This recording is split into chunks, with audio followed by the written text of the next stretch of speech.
오랫동안 내려온 속담이나 격언을 시대적 상황 속에서 풍자하며 자신을 돌아보게 하는 말들이 있어요.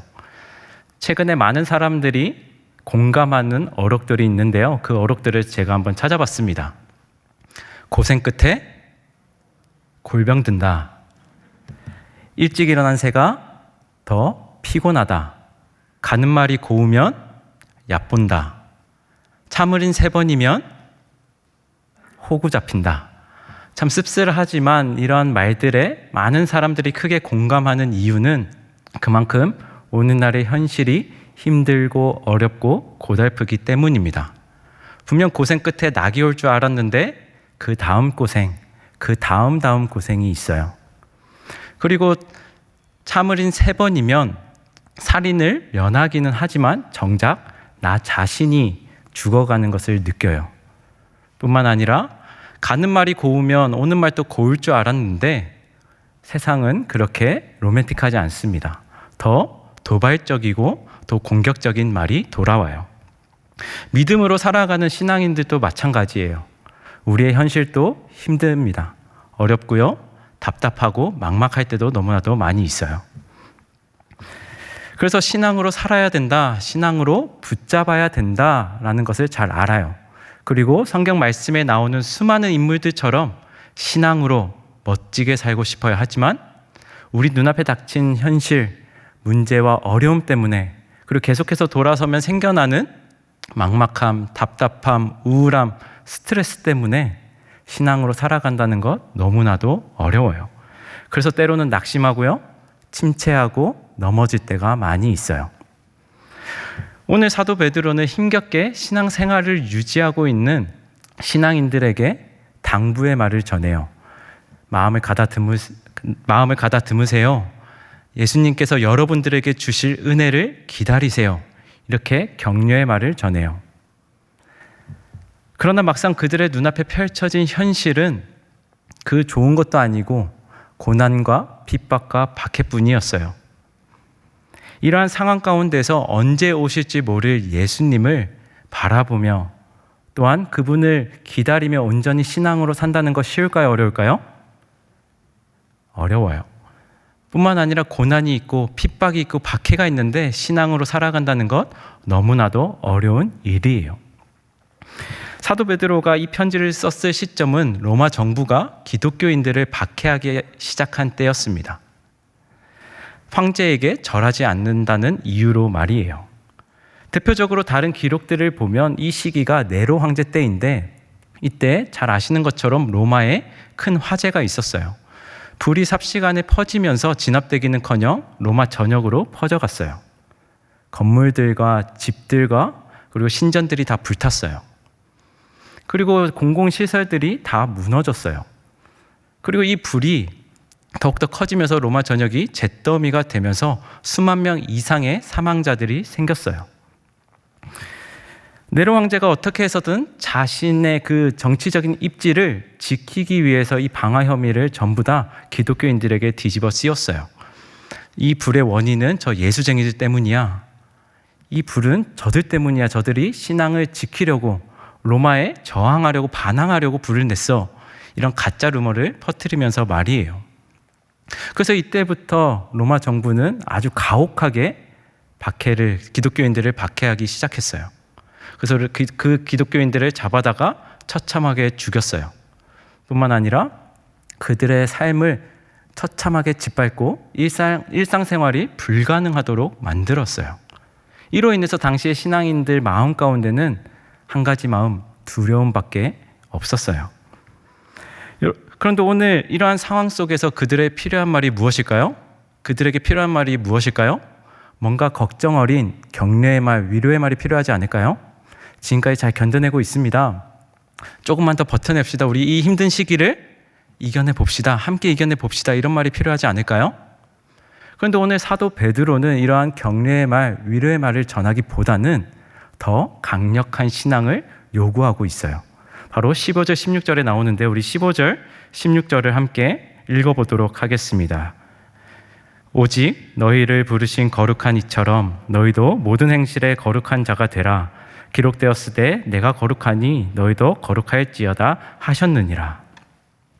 누구처럼 거룩하라고 말씀을 하냐면 예수님처럼, 예수님과 같이 거룩하라 이렇게 말씀을 합니다. 여러분, 굉장히 부담스러운 말씀 아닌가요? 현재 신앙도 버거운 당시의 신앙인들에게, 당시의 신앙인들도 버거운데 누구처럼 거룩하냐고 말을 하냐면 그냥도 아니고 거룩의 끝판왕인 예수님처럼, 거룩 그 자체인 예수님과 같이 거룩하라 이렇게 말씀을 해요. 저는 15절 16절을 계속 묵상했어요. 내가 거룩하니 너희도 거룩하라. 예수님처럼, 예수님과 같이 거룩하라. 근데 읽으면 읽을수록 제 마음 가운데는 부담감만 커졌어요. 여러분들은 어떠신가요? 내가 거룩하니 너희도 거룩하라. 예수님처럼, 예수님과 같이 거룩하라.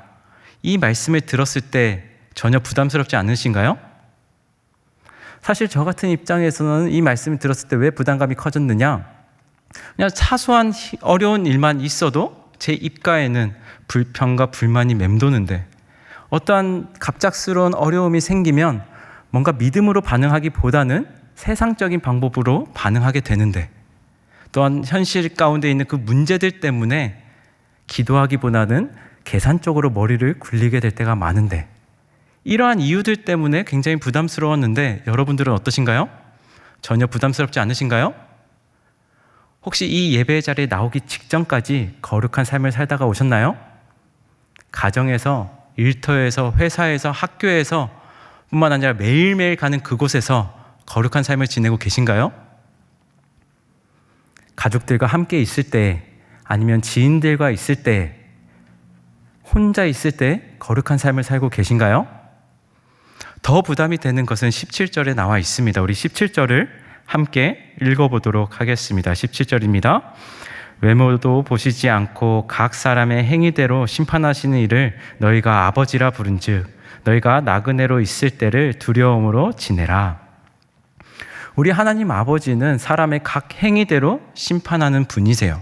우리가 거룩하지 못했더라면, 거룩하게 살지 않는다면 하나님께서는 그 모습들을 보시고 각 사람의 행위대로 우리를 심판하신다라는 말이에요. 이 자리에 있는 저와 여러분들 모두가 이 심판에 자유로울 사람은 아마도 없을 겁니다.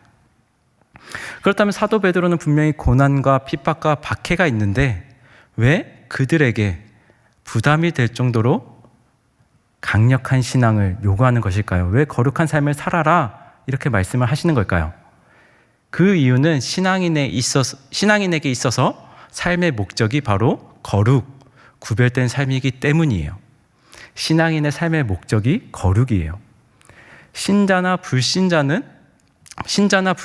구분하는 기준, 삶의 거룩이에요. 삶의 모습, 그 거룩된 모습이에요. 하나님께서 보시기에 하나님의 자녀로 구분하는 기준, 거룩한 삶이에요. 불신자들은 자신의 삶을 구별하고 거룩한 삶을 살지 않아요. 세상적인 방법, 세상적인 생각, 세상적인 가치와 기준을 가지고 살아가요. 뿐만 아니라 세상적으로 말하고 행동하고 그렇게 살아가요. 오직 하나님의 자녀만이 자신의 삶을 구별하여 거룩한 삶을 살기 위하여 애를 쓰고 노력을 해요. 그래서 하나님께서는 이렇게 어렵고 힘든 상황 가운데서 하나님의 자녀들이 거룩에 힘쓰기를 원하세요. 하나님은 어떠한 순간에도 막막하고 답답한 순간일지라도 하나님의 자녀들이 거룩한 삶을 살기에 애쓰는 모습을 원하신다라는 거예요. 왜냐하면 그 거룩에는 하나님의 능력이 있기 때문이에요. 거룩에는 하나님의 놀라운 능력이 있어요. 우리가 거룩할 때에 우리의 상상을 초월하는 하나님의 능력이 임하게 돼요. 우리가 거룩한 삶을 살 때 그 삶 가운데 하나님의 그 능력이 임하고 드러나게 된다라는 거예요. 그렇다면 여러분, 거룩이란 무엇일까요? 거룩이 뭘까요? 뭔가 홀리하게 말하고 행동하는 것이 거룩이 아닌 거 여러분들이 잘 아실 겁니다. 뿐만 아니라 뭔가 영적인 아우라를 내뿜는다든지 뭔가 분위기를 풍긴다든지 이런 것도 거룩은 아니에요. 그리고 중점의 할렐루야, 아멘, 주여, 주여 말끝마다 주여 주여 하고 성경책을 손에서 놓지 않는 것이 거룩은 아니에요. 잘 아시는 것처럼 거룩이란 구별되다라는 의미예요. 하지만 좀 더 정확한 의미로, 좀 더 구체적인 의미로는 거룩이란 구별하여 드리다예요. 구별하여 드리다. 그래서 오늘 16절을 보면 내가 거룩하다라고 말씀해요. 하나님께서 거룩하시다는 거예요. 그렇다면 하나님께서 거룩하시다는 것은 하나님께서 어떻게 하셨다는 걸까요? 잠시 전에 말씀드린 것처럼 거룩은 구별하여 드리다인데, 하나님께서 거룩하시다라는 것은 하나님께서 어떻게 하셨냐면 자신을 드렸다, 자신을 어딘가에 드렸다, 자신을 누군가에게 드렸다라는 의미예요. 그렇다면 어딘가에 누구에게 드렸을까요? 바로 하나님 자녀에게 자신을 주셨어요. 이 자리에 있는 여러분 한 사람 한 사람에게 하나님께서 자신을 주셨고, 바로 나에게 하나님 자신을 주셨어요. 하나님께서 자신을 주신 그 사건을 우리는 잘 알고 있어요. 바로 십자가 사건이에요. 하나님께서 가장 사랑하는 아들, 하나뿐인 아들 예수 그리스도를 우리에게 주셨어요. 가장 귀하게 여기는 존재를 우리에게 주셨다라는 거예요. 이 말은 하나님께서 자신의 전부를 드렸다는 거예요. 이것이 바로 내가 거룩하다, 하나님의 거룩이에요. 그리고 16절을 이어서 보면 내가 거룩하니 너희도 거룩하라. 이 말은 우리의 자신의 전부를 하나님께 드리라는 거예요. 하나님께서 자신의 전부를 우리에게 주신 것처럼 우리도 우리의 전부를 하나님께 드려라. 100% 하나님께 드리는 것, 하나님께 올인하는 것, 온전히 하나님께 집중하는 것이 너희도 거룩하라. 바로 우리의 거룩이에요. 여러분, 우리의 삶의 모든 기준, 가치, 방법이 예수 그리스도가 되는 것, 이것이 거룩이에요. 우리의 마음, 우리의 생각, 우리의 행동이 예수님의 마음, 예수님의 생각, 예수님의 행동이 되는 것이 거룩이에요. 한마디로 해서 예수 그리스도를 닮아가는 것이 거룩이고, 예수 그리스도를 닮아가는 삶이 거룩한 삶이에요. 그런데 이러한 거룩한 삶을 방해하는 요소가 있다라고 오늘 말씀해요. 우리 14절을 한번 다 같이 읽어보도록 하겠습니다. 14절입니다. 너희가 순종하는 자식처럼 전에 알지 못할 때에 따르던 너희 사욕을 본받지 말고. 거룩한 삶을 방해하는 것이 있는데 그것이 사욕이라고 말씀해요. 바로 세상적인 욕심이에요. 세상적인 욕심이 거룩한 삶을 방해한다라는 거예요. 이것은 아직 처리되지 않은 옛 성품이고 옛사람의 모습이에요. 우리의 고집이고 아집이에요. 이러한 것들은 예수님과 정반대되는 것들이에요. 거룩한 것을 방해하고 거룩한 삶을 살지 못하도록 만드는 우리의 제약된 모습들이에요. 옛사람은 나를 믿음의 삶이 아니라 본능적인 삶, 육체적인 삶을 살게 해요. 더욱 자기중심적으로 살게 만들고, 뿐만 아니라 나를 무너뜨릴 뿐만 아니라 나의 주변에 있는 사람들, 다른 사람들을 망가뜨리는 인생까지도 살게 한다라는 거예요. 이러한 세상적인 욕심이 거룩한 삶을 방해해요. 하나님의 말씀을 따르지 않고 이런 사욕을 쫓아 살다가 보면, 세상적인 욕심에 매여있게 살다 보면은 우리를 넘어뜨리는 사탄이 원하는 대로 우리의 거룩한 삶이 흔들리고 무너지고 넘어지게 됩니다. 그래서 오늘 사도 베드로는 거룩한 삶을 살기 위해 두 가지를 말씀해요. 가장 먼저는 허리를 동이고 근신하라, 마음의 허리를 동이고 근신하라, 이렇게 말씀을 해요.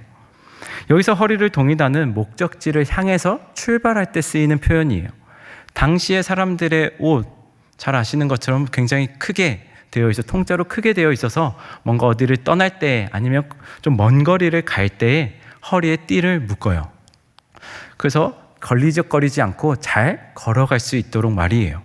그리고 우리가 잘 아는 출애굽기 말씀에서도 유사한 표현이 등장을 해요. 우리 출애굽기 12장 11절을 한번 띄워주시겠습니까?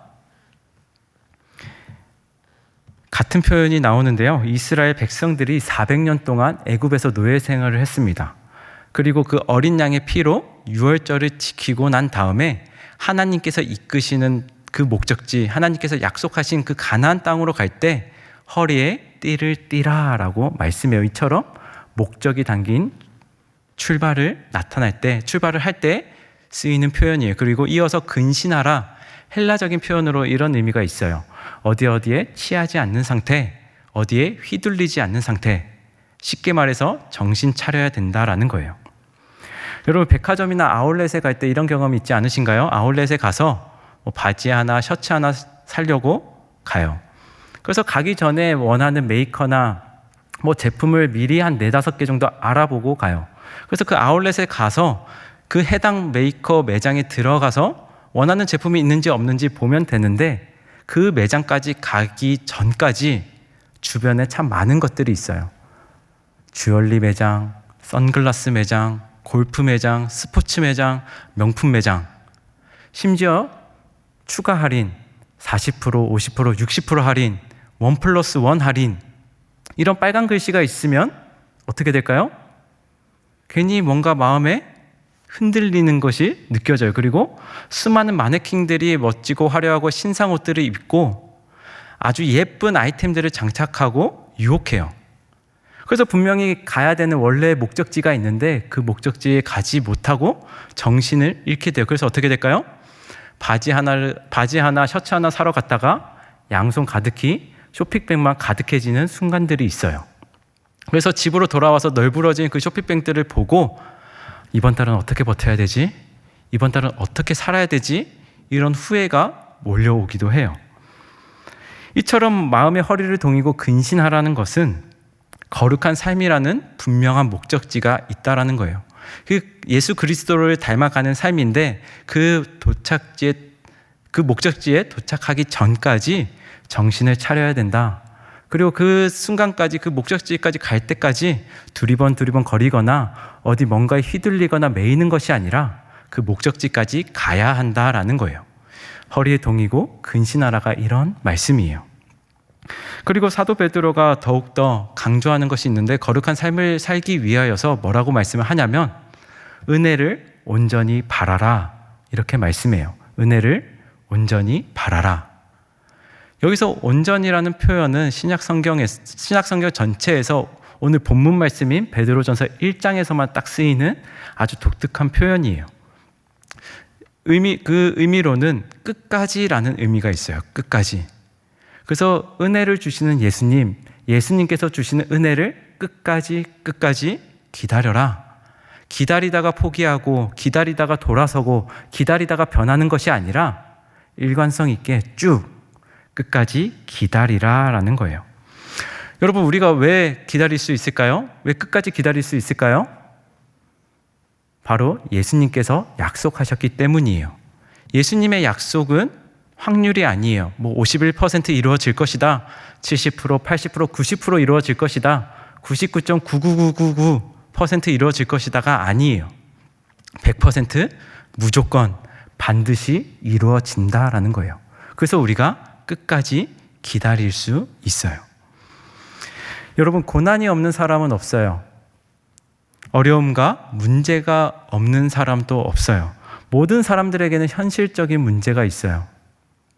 가정의 문제, 교제, 결혼, 가정, 자녀의 문제 있어요. 재정적인 문제도 있고, 학업, 취직, 이직, 승진의 문제도 있어요.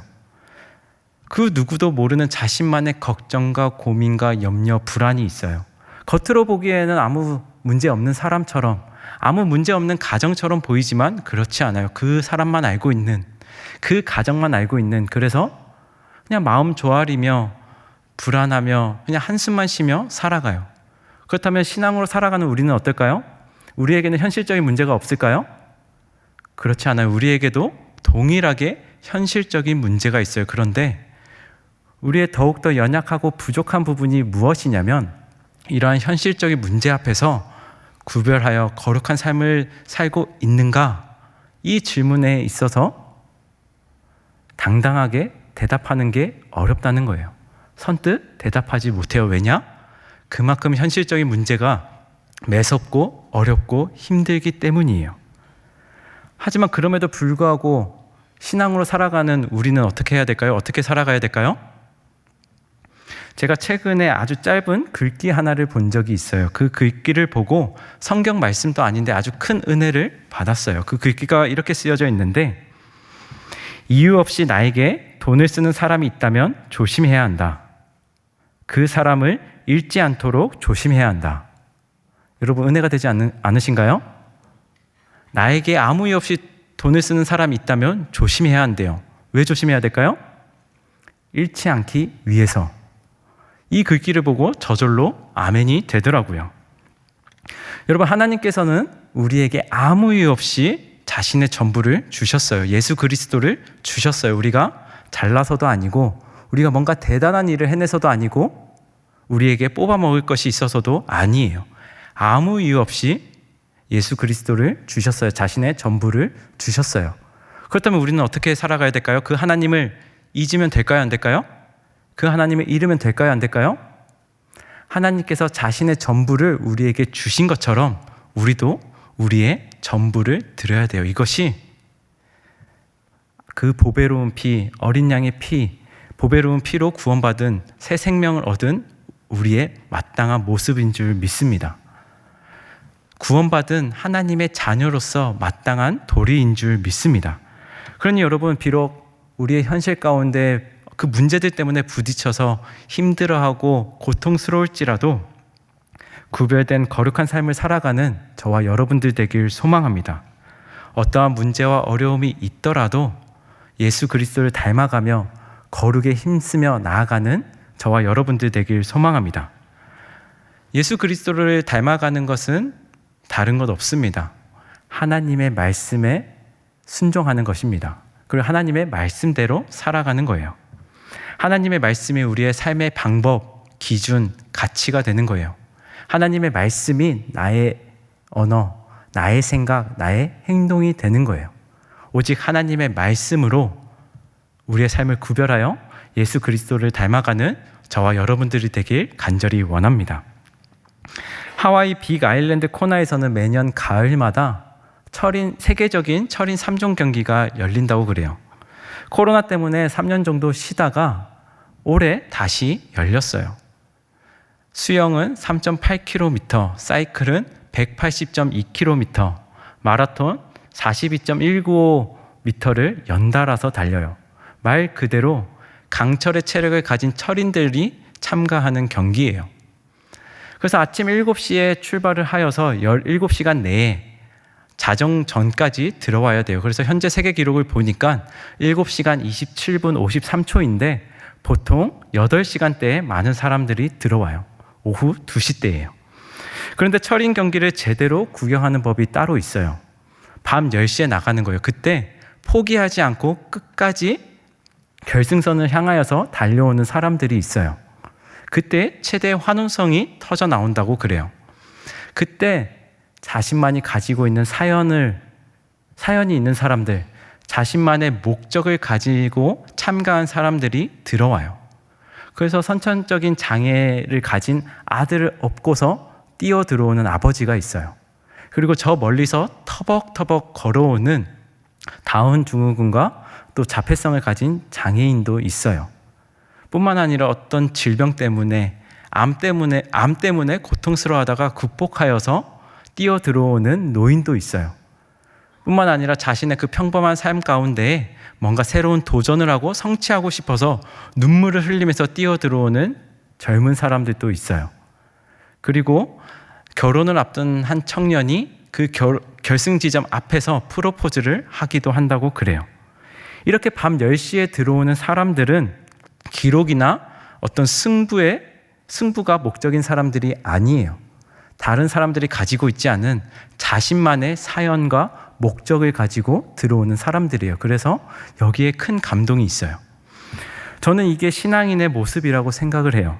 신앙인에 있어서 인생은 예수 그리스도를 닮아가는 긴 여정이에요. 그 여정 속에 각자만의 알고 있는 현실적인 문제, 어려움, 아픔 속에서 그래도 예수 그리스도를 닮아가려고 애쓰다가 생겨난 눈물, 아픔, 상처들이 있어요. 뿐만 아니라 각자의 삶의 무게를 짊어지고 예수 그리스도를 닮아가려고 발버둥 치다가 겪게 되는 갈등, 또 어려움, 불안함도 있어요. 하지만 포기하지 않고 그 거룩이라는 목적지를 향해 허리를 동이고 근신하며 하루하루를 살아갈 때 그 모든 것들이 우리의 신앙의 사연이 될 줄 믿습니다. 예수님께서 약속하신 은혜를 온전히 바라보면서 우리의 주어진 일상을 살아갈 때 그 모든 것들이 우리의 인생의 목적을 이뤄나가는 그 귀한 삶일 줄 믿습니다. 매일매일 거룩한 삶이라는 자신만의 사연과 목적을 가지고 살아가길 원합니다. 그렇게 살 때 하나님께서 하나님의 자녀에게만 주시는 과정의 승리 그리고 최후의 승리를 저와 여러분들에게 주실 줄 믿습니다. 뿐만 아니라 하나님께서 우리에게 세상을 이길 수 있는 능력, 모든 문제와 어려움을 통과하며 그것들이 해결되는 능력, 그리고 마지막으로 하나님의 자녀만이 누릴 수 있는 특권과 같은 능력을 우리에게 폭포수와 같이 부어주실 줄 믿습니다. 그러니 우리에게 주어진 일상 가운데서 이 믿음으로 한 발자국 한 발자국 차근차근 예수 그리스도를 닮아가며 거룩한 삶을 살아가는 저와 여러분들 되길 간절히 소망합니다. 우리 이 시간 함께 찬양하도록 하겠습니다. 주는 완전합니다. 함께 찬양하도록 하겠습니다.